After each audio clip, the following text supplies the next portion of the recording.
Continuamos con nuestro estudio de la carta a los Hebreos.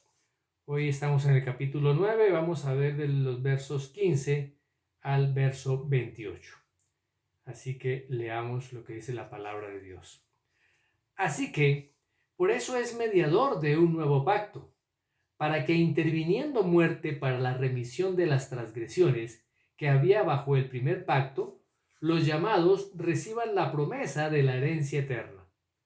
Porque donde hay testamento es necesario que intervenga muerte del testador, porque el testamento con la muerte se confirma, pues no es válido entre tanto que el testador vive.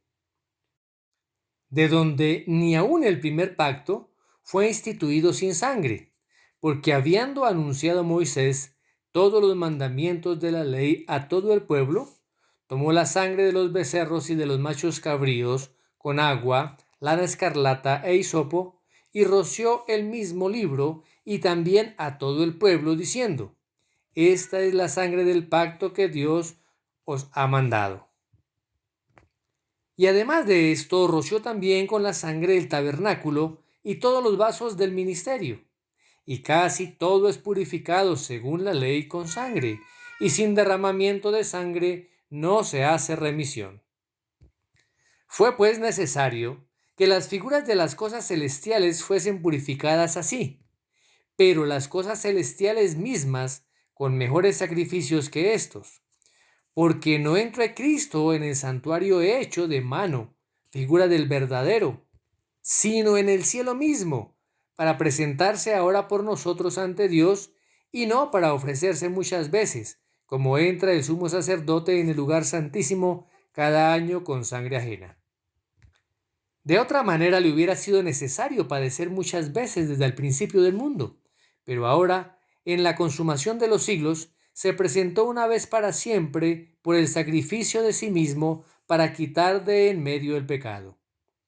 Y de la manera que está establecido para los hombres que mueran una sola vez y después de esto el juicio, así también Cristo fue ofrecido una sola vez para llevar los pecados de muchos y aparecerá por segunda vez sin relación con el pecado para salvar a los que le esperan. Este texto comienza con la frase así que por eso. En este caso se está refiriendo a lo que se acaba de decir en el texto anterior. ¿Y qué fue lo que se acaba de decir?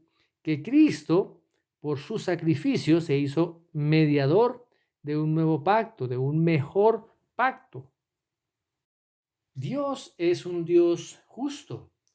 Por eso la palabra del Señor dice allá en Ezequiel 18:4 lo siguiente. Dice: He aquí que todas las almas son mías. Como el alma del Padre, así el alma del Hijo es mía. El alma que pecare, esa morirá. De tal manera que la única forma en que el hombre puede acercarse a Dios es pagando la pena por causa de su pecado. Y precisamente eso fue lo que el Señor Jesucristo hizo en la cruz. Él pagó por el pecado de todo aquel que confía en Él. Y de esa manera el Señor Jesucristo se convirtió en ese mediador, en ese puente, en ese único mediador entre Dios y los hombres. De tal manera que Él, mediante un solo sacrificio, logró lo que los antiguos sacerdotes solo podían simbolizar en muchos sacrificios repetidos una y otra vez. De tal manera que ese acto supremo de mediación del Señor Jesucristo fue su propia muerte en la cruz. Y aquí surge una pregunta interesante que muchas personas se hacen. ¿Cómo se salvaban los creyentes del antiguo pacto, los creyentes del Antiguo Testamento? Puesto que solamente la salvación viene por medio de la obra del Señor Jesucristo, como dice allí en Hechos 4:12. Dice así la palabra del Señor: y en ningún otro hay salvación, porque no hay otro nombre bajo el cielo dado a los hombres en que podamos ser salvos. Y la respuesta para esta pregunta, pues, es que se salvan sobre la misma base que los creyentes de hoy en día. ¿Cuál es esa base? por la obra que el Señor Jesucristo realizó de manera completa en la cruz. Y como dice aquí el texto, pues la obra de mediación del Señor Jesucristo a través de ese nuevo pacto era la remisión de esas transgresiones que había bajo el primer pacto. Así que uno de los primeros logros a través de la muerte del Señor Jesucristo, pues fue precisamente redimir a todos los que creían en Dios bajo el antiguo pacto. Para los hombres, las personas del Antiguo Testamento, pues era solamente una promesa cierta, una promesa que estaba garantizada por el mismo Dios. Y lógicamente, antes de que el Señor Jesucristo muriera en la cruz, solamente era una promesa que aún no se había cumplido. Así que lo que el autor les está diciendo aquí a sus lectores originales, tanto los judíos que eran salvos como los que no eran salvos, es que la muerte que el Señor Jesucristo experimentó en la cruz, esa muerte expiatoria, era una muerte retroactiva. Recordemos que el día de la expiación, el Yom Kippur, también estaba describiendo de manera simbólica lo que logró la expiación del Señor Jesucristo. Esa celebración del Yom Kippur, el día de la expiación, también era retroactiva.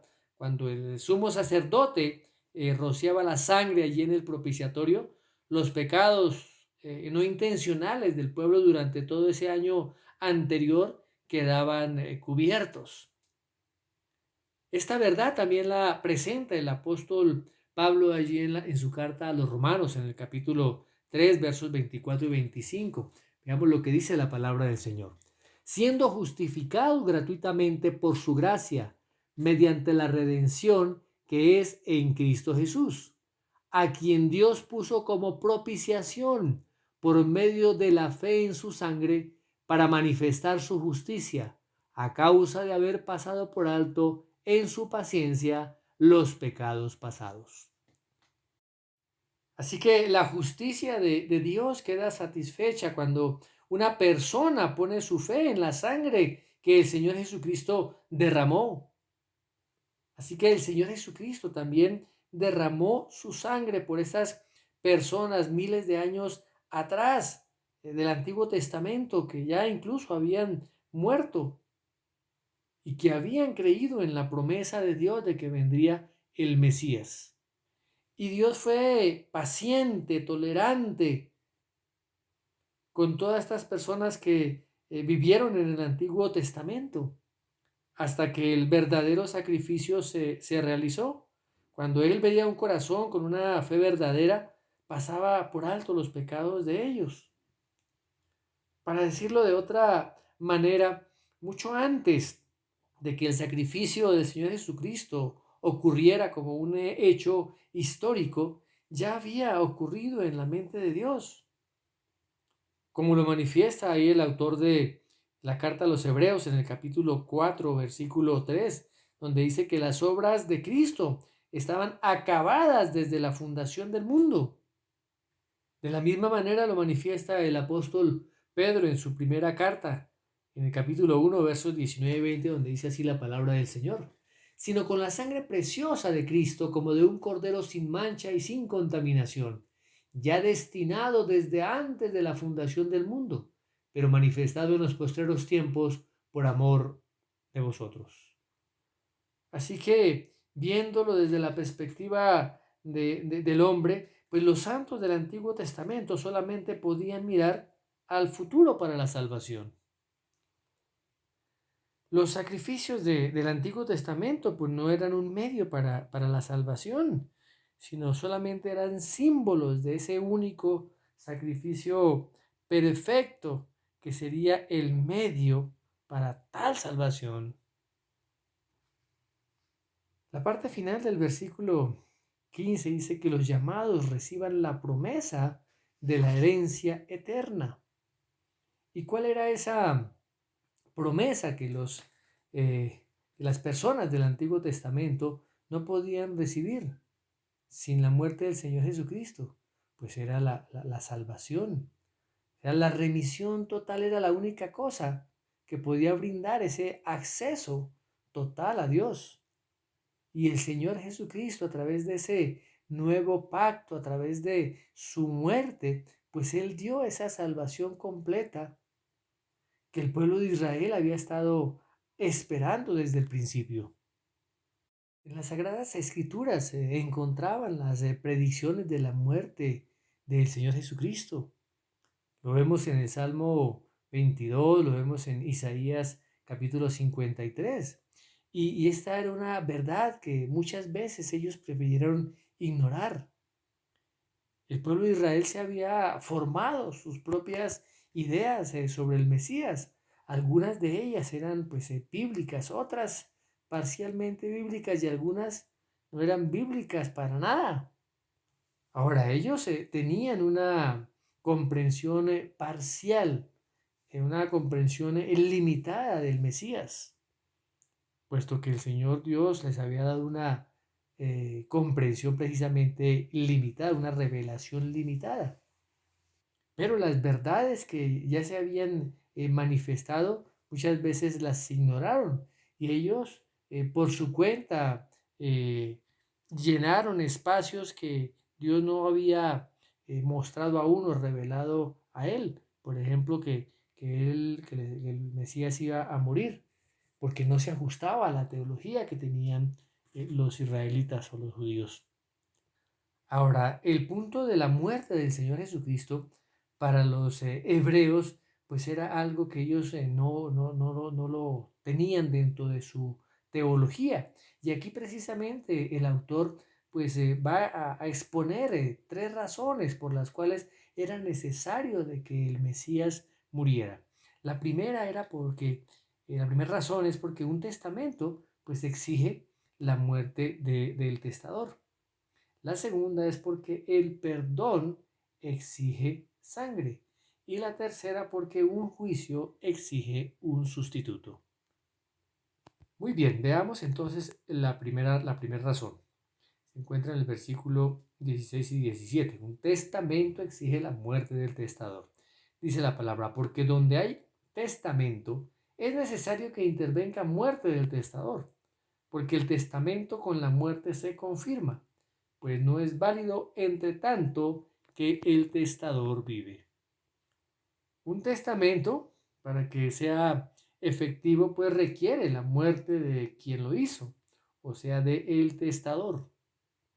Así que el testamento pues no entra a funcionar, a efectuarse, mientras no muera quien lo hizo. Y esto es muy importante comprenderlo, porque para los judíos del antiguo pacto era algo que no era tan obvio. Así que el autor de esta carta pues les explica brevemente cómo se aplica.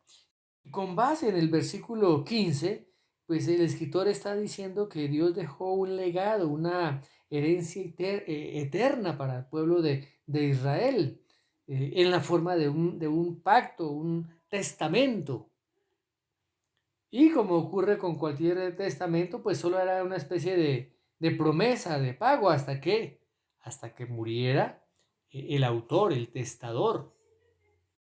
Muy bien, veamos la segunda razón por la cual era necesario que el Mesías muriera, y es porque el perdón exige sangre. Miremos lo que dice los versículos 18 al 22. Dice, de donde ni aun el primer pacto fue instituido sin sangre, porque habiendo anunciado Moisés todos los mandamientos de la ley a todo el pueblo, tomó la sangre de los becerros y de los machos cabríos, con agua, lana escarlata e hisopo, y roció el mismo libro y también a todo el pueblo, diciendo, esta es la sangre del pacto que Dios os ha mandado. Y además de esto, roció también con la sangre el tabernáculo y todos los vasos del ministerio.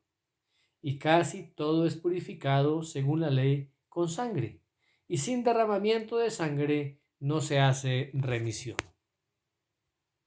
Así que la segunda razón por la cual el Señor Jesucristo murió es porque la remisión se hace con sangre o exige sangre. Aquí vemos que la sangre pues es un símbolo de la muerte y es una idea que está muy cercana de la necesidad de la muerte también del testador para que el testamento entre en vigencia. Pero la sangre pues también sugiere el sacrificio de animales, que era la señal precisamente del antiguo pacto, inclusive del pacto abrahámico. Así que en el antiguo pacto pues todas las muertes de los animales eran típicas, eran proféticas. Se estaba mirando con anticipación a la muerte del Señor Jesucristo, quien ratificaría ese segundo pacto, ese pacto nuevo. Y aún antes del comienzo de todos los sacrificios sacerdotales, pues el pacto ya había quedado instituido o ratificado con sangre. Y aquí en el versículo 19, pues nos dice que Moisés roció la sangre sobre el altar y sobre el mismo pueblo. Y lo que les está diciendo aquí el autor es que, pues que miren a ese Moisés, quien instituyó el viejo pacto con sangre. Ahora, hoy en día es complicado comprender cuán sangriento y cuán desagradable era ese sistema de sacrificios. Y esa sangre, pues precisamente servía como un recordatorio perpetuo de la paga por el pecado, que es la muerte. En la celebración de la Pascua, ya en la última noche del Señor Jesucristo, cuando estaban tomando la Pascua con los discípulos, el Señor Jesús en Mateo 26-28 les dice: esto es mi sangre del nuevo pacto que por muchos es derramada para remisión de los pecados. Así que el Señor Jesucristo ratificó ese pacto, ese nuevo pacto, con su propia sangre, así como Moisés ratificaba el antiguo pacto con la sangre de los animales. Ahora debemos tener en cuenta que no es la sangre física del Señor Jesucristo la que nos salva, sino su muerte por nosotros. Y esa muerte pues está simbolizada en el derramamiento de su sangre física. Si solamente nosotros pudiéramos recibir la salvación con solamente la sangre y sin muerte, pues los animales solamente en el Antiguo Testamento habrían sido desangrados sin morir. Y de igual manera habría ocurrido el nuevo pacto con el Señor Jesucristo. Pero vemos que no es así. Cuando Moisés ratificó ese nuevo pacto allí en el pueblo de Israel, recordemos que todavía no se había construido el tabernáculo. Apenas se estaba construyendo. Por eso la palabra dice que con la sangre el tabernáculo y todos los vasos del ministerio. Y mientras duró ese pacto antiguo, los sacerdotes en el tabernáculo y posteriormente en el templo continuaron esparciendo sangre, o así como Moisés lo hizo al principio para iniciar ese pacto. Así que el propósito de la sangre era simbolizar ese sacrificio por el pecado. Y eso traía pues la purificación del pecado. Por eso dice aquí la palabra que sin derramamiento de sangre no se hace remisión. Ahora debemos tener presente que la sangre era un símbolo. La sangre física del Señor Jesucristo como tal no limpia el pecado, y mucho menos la sangre física de los animales. Recordemos que en el antiguo pacto se permitió un símbolo para un símbolo. ¿Cómo es esto? Pues cuando un judío era muy pobre y no podía ofrecer un animal, incluso un animal pequeño, a él se le permitía llevar un décimo de efa de flor de harina en lugar del animal. Como se menciona allí en Levítico capítulo 5, verso 11, donde dice así la palabra del Señor: mas si no tuviere lo suficiente para 2 tórtolas o 2 palominos, el que pecó traerá como ofrenda la 10ª parte de un efa de flor de harina para expiación. No pondrá sobre ella aceite ni sobre ella pondrá incienso, porque es expiación. Así que los pecados de esta persona pues quedaban cubiertos. como los de la persona que podía ofrecer un cordero o un cabrito o una tórtola. Y aquí pues esta es una excepción. Y esta excepción pues es una muestra de que la purificación antigua era también simbólica. Así como la sangre de los animales pues simbolizaba la sangre del Señor Jesucristo para expiación, esa efa de harina pues simbolizaba y representaba la sangre del animal. Y esta ofrenda sin sangre era aceptable porque el antiguo sacrificio era completamente simbólico. Ahora recordemos que la paga del pecado es la muerte. Y nada diferente a la muerte, pues, que estaba simbolizada en ese derramamiento de sangre, puede expiar el pecado. Nosotros no podemos entrar a la presencia de Dios por nuestros propios esfuerzos, por nuestras propias obras de justicia. Si nosotros pudiéramos ser buenos por nuestra propia cuenta, pues no necesitaríamos expiación. Ahora, no podemos entrar a la presencia del Señor por ser buenos ciudadanos o por ser muy buenos religiosos. No podemos entrar a la presencia del Señor por el simple hecho de leer la Biblia o de ir a la iglesia cada domingo o de presentar nuestras ofrendas o nuestros diezmos para la obra del Señor o por tener tiempos de oración. No podemos entrar a la presencia del Señor por pensar en Él. ¿Por qué? Porque la única forma, la única manera de poder entrar a la presencia del Señor, la única manera en que podemos ser partícipes de ese nuevo pacto es a través de la muerte expiatoria del Señor Jesucristo, que se hace eficaz cuando confiamos en Él como nuestro Señor y como nuestro Salvador. Ahora, fue Dios quien determinó esas reglas, no fue el hombre. Él lo decretó, él dijo, el alma que pecare morirá. Y de la misma manera también el alma que es salva solamente será a través del sacrificio de su Hijo, el Señor Jesucristo. Ahora, para ese sacrificio no hay excepción, no hay sustituto, porque ya era el sacrificio real. La parte final del versículo 22 dice que sin derramamiento de sangre no se hace remisión. Vemos que la remisión es costosa. Por eso es necesario que meditemos con mayor detenimiento en el perdón que el Señor nos ha ofrecido. Pensar en el costo de nuestra salvación. Así que hemos sido pecadores perdonados y no podemos tomar a la ligera el gran precio que se pagó por nuestro pecado. A veces estamos tan habituados de la gracia que abusamos de ella. Estamos tan acostumbrados a la gracia que cuando el Señor nos castiga justamente, creemos que Dios es injusto. Dios no pasa por alto el pecado. Su santidad y su justicia no se lo permiten. Todo pecado exige el pago con la muerte. Y la única muerte aceptable es la muerte de su Hijo, el Señor Jesucristo. Así que Dios no puede ignorar nuestro pecado, pero Él lo perdona si confiamos en la obra que el Señor Jesucristo hizo en la cruz, en esa muerte de su Hijo para perdón de nuestros pecados. Muy bien, veamos el versículo 23.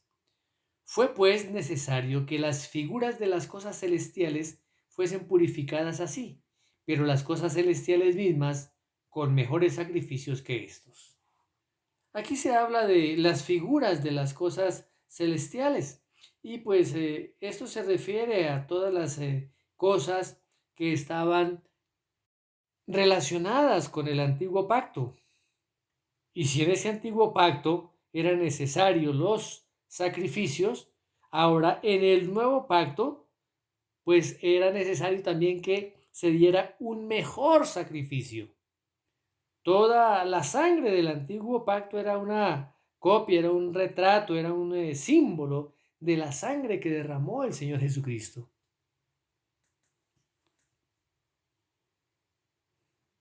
De tal manera que la justicia de Dios quedó satisfecha por medio de la obra del Señor Jesucristo. Así que Dios está satisfecho con Jesús. Pero Dios no está satisfecho con nosotros. Por esa razón tenemos que llegar a Dios por medio de Jesucristo. Porque el Señor Jesús es el único que satisface al Padre. Y nadie puede llegar al Padre si no es a través de Él. Ahora, hay una idea muy popular que dice que Dios nos acepta tal y como nosotros somos. Y esta no es una idea bíblica. Si llegamos a Jesús como nosotros somos, sin poder ofrecerle absolutamente nada. Pero el Señor Jesucristo no nos presenta delante del Padre como nosotros somos. Así como llegamos delante del Señor Jesucristo, somos impresentables. Cuando el Señor Jesús nos presenta delante de su Padre, Él se presenta a sí mismo como es. Y cuando nosotros entramos a la presencia de Dios, Él ve a Jesús y no a nosotros. Dios ve la justicia del Señor Jesús y no nuestra injusticia. Él ve el sacrificio del Señor Jesús y no nuestro pecado. Dios ve cómo el Señor Jesús ha pagado por nuestro pecado. El Señor Jesús llevó la deuda de los pecadores.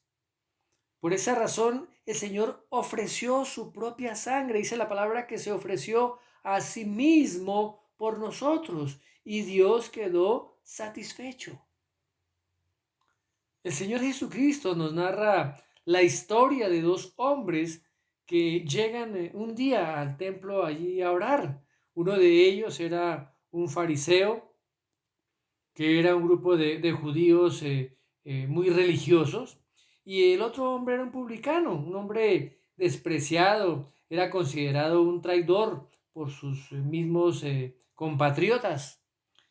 Y el fariseo daba gracias, oraba a Dios y decía que le daba gracias porque no era como los demás, que eran ladrones, que eran injustos, que eran adúlteros.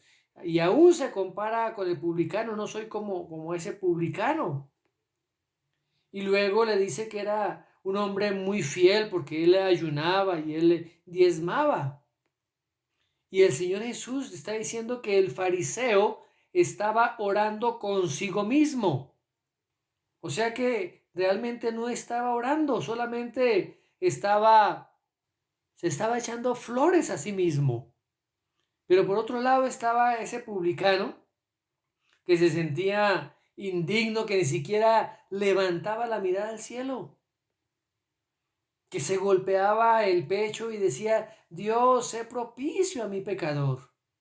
¿Y qué dice el Señor Jesús? Él dijo que ese hombre descendió a casa justificado antes que el fariseo, porque cualquiera que se enaltece será humillado y el que se humilla será enaltecido. Esta historia la encontramos allá en Lucas, capítulo 18, del verso 10 al verso 14. Cuando el publicano dijo sé propicio, estaba pidiéndole a Dios que fuera propicio con él, o sea que lo mirara favorablemente, aunque no lo merecía. Estaba diciendo, yo confieso mi culpa, he quebrantado tu ley, he pecado contra ti y vengo a ponerme bajo la sangre rociada en el propiciatorio. Dios, por favor, queda satisfecho. Perdóname por tu amor, por tu misericordia. Démonos cuenta que este hombre no negó su pecado, como sí lo hizo el fariseo. Ese hombre reconoció su culpa y se ubicó bajo la sangre del sacrificio. Ahora, no le ofreció a Dios nada propio, nada de buenas obras, nada de buenos hábitos, nada de buenas intenciones, ni siquiera una buena excusa. Simplemente este hombre se entregó a la misericordia de Dios, a su propiciación. Dice que por ello Dios lo justificó y lo contó por justo.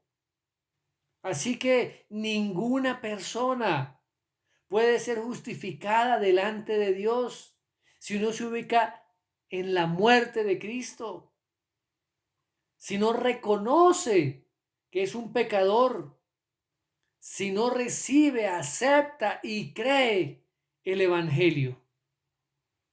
Muy bien, veamos los versículos 24 al 26. Porque no entró Cristo en el santuario hecho de mano, figura del verdadero, sino en el cielo mismo para presentarse ahora por nosotros ante Dios. Y no para ofrecerse muchas veces como entra el sumo sacerdote en el lugar santísimo cada año con sangre ajena. De otra manera le hubiera sido necesario padecer muchas veces desde el principio del mundo. Pero ahora, en la consumación de los siglos, se presentó una vez para siempre por el sacrificio de sí mismo para quitar de en medio el pecado. El Señor Jesucristo no entró en el lugar santísimo, en el tabernáculo, ni en el templo. Entró en la presencia de Dios, al lugar santísimo verdadero, al lugar santísimo real, al celestial.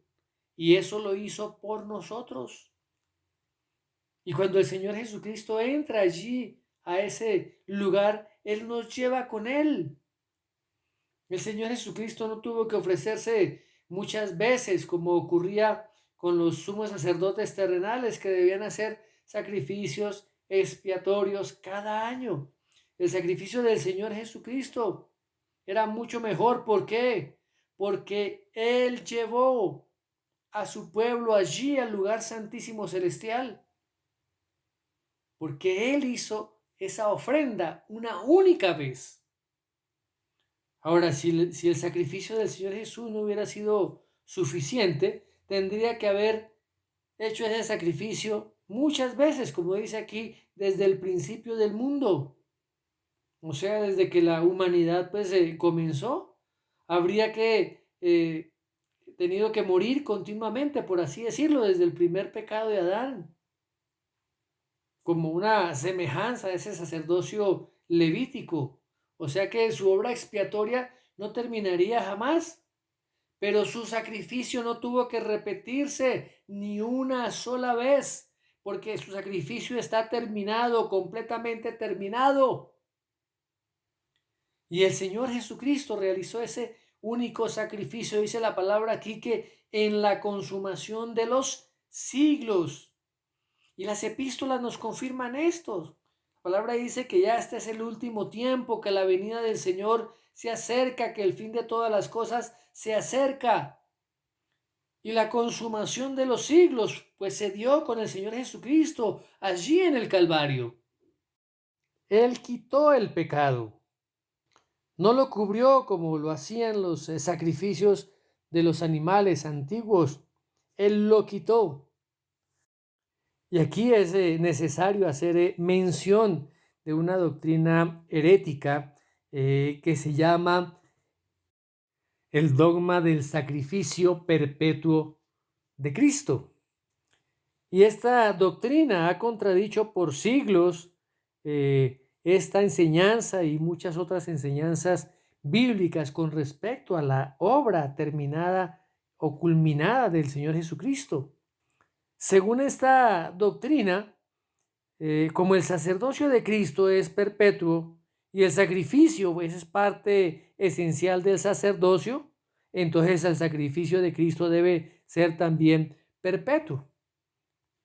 Y tomo aquí una apreciación de John MacArthur, donde cita a Louis Ott, que es un teólogo católico romano, que explica precisamente este dogma del sacrificio perpetuo, que la Iglesia Católica asumió como oficial en el Concilio de Trento a mediados del siglo XVI. Abro comillas, dice así: la Santa Misa es un sacrificio verdadero y apropiado. Es física y propiciatoria. Quita pecados y confiere la gracia del arrepentimiento. Dios, propiciado por el ofrecimiento de este sacrificio, concediendo la gracia del don y el don de la penitencia, remite transgresiones y pecados sin importar cuán severos sean. Cierro comillas. Así que, en otras palabras, la satisfacción de Dios con el pecado, pues depende de la asistencia semanal a la misa. Por eso asistir a misa es tan importante para los católicos. Pero este dogma o esta teoría del ofrecimiento perpetuo del Señor Jesucristo está en oposición directa y absoluta con las Escrituras.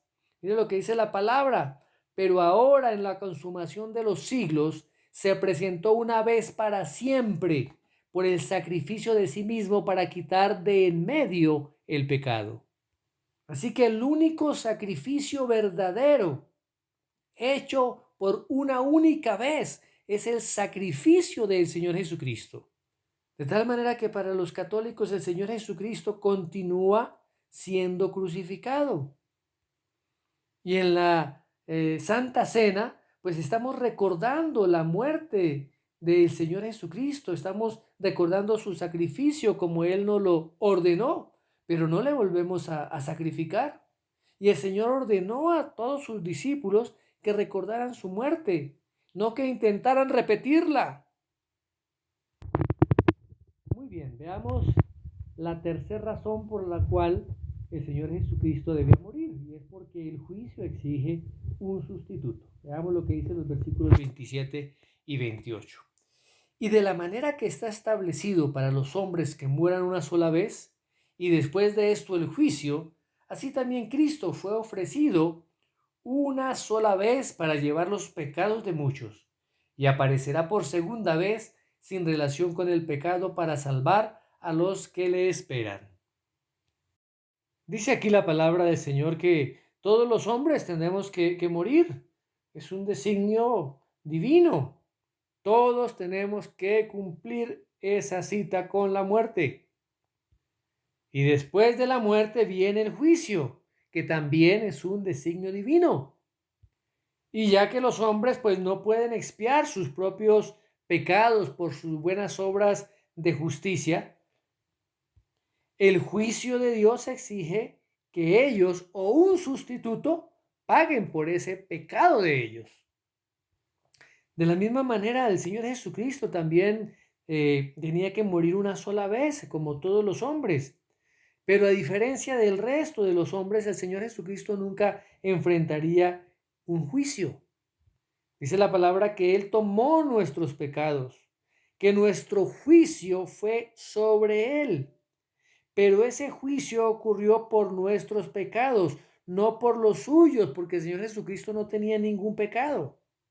Como lo dice allí el apóstol Pablo en su segunda carta a los Corintios, en el capítulo 5, verso 21, dice: al que no conoció pecado, por nosotros Dios lo hizo pecado, para que nosotros fuésemos hechos justicia de Dios en él. Así que el Señor Jesucristo murió como el juicio lo exigía. Recordemos que en el pueblo de Israel, cuando el sumo sacerdote entraba a ministrar allí en el lugar santísimo, todo el pueblo estaba a la expectativa de que nuevamente el sumo sacerdote saliera del lugar santísimo, porque si hacía algo equivocado o no seguía las instrucciones precisas de Dios, pues moría allí mismo. Así que cuando el sacerdote salía, pues el pueblo respiraba aliviado. Ahora, ¿cuánto más deberíamos los cristianos anhelar esa reaparición de ese sumo sacerdote desde el lugar santísimo celestial? Y eso va a ocurrir, y será en la segunda venida del Señor Jesucristo, cuando el sumo sacerdote salía del santuario allí en el Antiguo Testamento. El pueblo sabía que Dios había aceptado su sacrificio, que lo había hecho todo bien. Y la reaparición del Señor Jesucristo será una confirmación de que todo lo ha hecho bien, que el Padre está satisfecho con él. Y como el Padre está satisfecho con el Señor Jesucristo, también está satisfecho con nosotros, porque nosotros estamos ahora en Cristo. Y cuando el Señor Jesucristo regrese, nuestra salvación estará completa. Aleluya. Cuando el Señor Jesucristo aparezca por segunda vez, ya no será para tratar con el pecado. El pecado necesitó tratarse una sola vez y esto ocurrió en la cruz. Y cuando el Señor Jesucristo venga por segunda vez, lo hará sin relación con el pecado. Cuando el Señor Jesucristo estaba terminando ya su ministerio terrenal en la semana de Pascua, los romanos habían preparado 3 cruces para 3 delincuentes.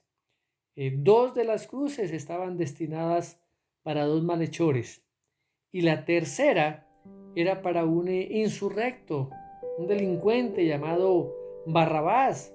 Él se había hallado culpable de traición al Imperio Romano.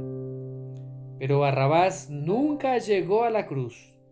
Era culpable y recibió su condena, pero no la ejecución porque alguien más tomó su lugar. Ese día en esa cruz no había un rebelde, un profano, un violento, sino el Hijo de Dios sin pecado. Barrabás no quedó libre por ser inocente, sino porque Jesús tomó su lugar.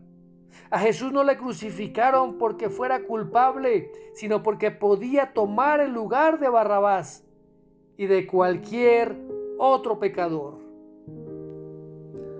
Amado Dios, clamamos hoy a ti, Señor, para que seas propicio con cada uno de nosotros. Reconocemos que solamente a través de la obra que el Señor Jesucristo realizó en la cruz, del derramamiento de su sangre y de su muerte, es que nuestros pecados son lavados, son limpiados. Es que ha sido pagado el justo precio por nuestros delitos, por nuestros pecados. Gracias por la obra culminada del Señor Jesucristo en la cruz, porque hoy, Señor, podemos creer en esa obra, creer en el Evangelio, aferrarnos a Él y estar cubiertos por esa sangre que el Señor Jesucristo derramó en la cruz para perdón de nuestros pecados y por su muerte, Señor, haber pagado el precio que cada uno de nosotros debimos haber pagado. Te agradecemos, Señor, por esa salvación tan grande, que cada día podamos comprenderla con mayor detenimiento, que cada día podamos crecer en ese conocimiento de tu Evangelio y que cada día nuestros corazones, Señor, estén más rendidos a ti, con un mayor agradecimiento y con un profundo sentir, Señor, de que solamente en ti es que podemos encontrar esa salvación. Te damos gracias en el nombre precioso de Jesús. Amén.